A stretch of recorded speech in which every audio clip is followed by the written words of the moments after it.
Sinunod-sunod ni Kai Sotto ang pag-atake sa depensa ng Ibaraki, gumawa pa ng deep basket finish.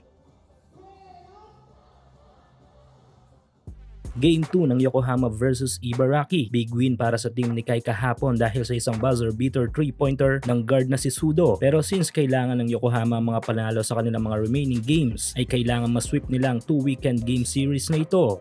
Opening quarter ay naging mainit ang palitan ng puntos na magkabilang kupunan. Sa kabila ng pag-commit ng ilang error ay nakapagambag pa rin ng 4 na puntos si Kai.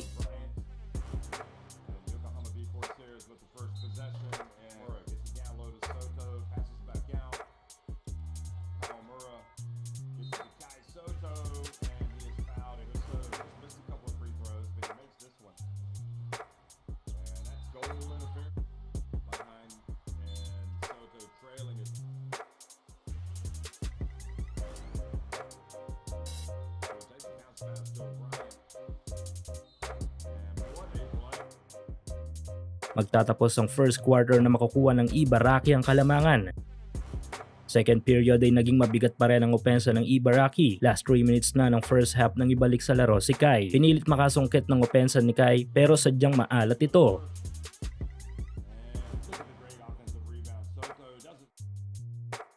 Mananatili pa rin sa Ibaraki ang kalamangan sa pagtatapos ng second quarter, 53-44. Gusto mo bang kumita habang naglalaro? Dito lang yan sa pinaka-legit na betting site sa mundo na 1xBet. I-click lang ang link sa ating pinned comment at mag-register. Ilagay lang ang promo code na PLAYW1X para makakuha kayo ng up to 6,000 pesos bonus sa inyong first deposit. Pwede kang tumaya dito sa kahit anong sports, lalo na sa basketball, NBA, PBA at marami pang iba. Meron din silang iba't ibang mga online casino games. Sobrang dali lang mag-withdraw at mag-deposit dito using your GCash or bank transfer. Kaya subukan na ang inyong swerte sa 1xBet.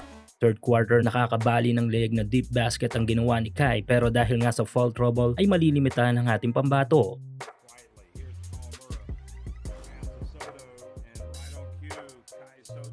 Malaking tulong ang ilang outside offense ng Yokohama upang hindi mapalayo ang lamang ng Ibaraki sa pagtatapos ng third period. Final quarter, kayod kalabaw pa rin si Kai. Entry pass to Soto. Oh boy.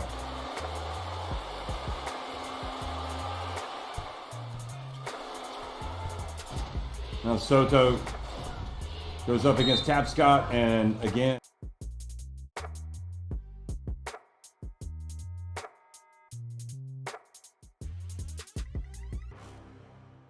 Nagkaroon pa ng tsansa ang Yokohama para mahabol at maipanalo ang game, ngunit pumanig sa Ibaraki ang pagkakataon sa laban na ito. Kai Sotto 10 points. Puts it up and he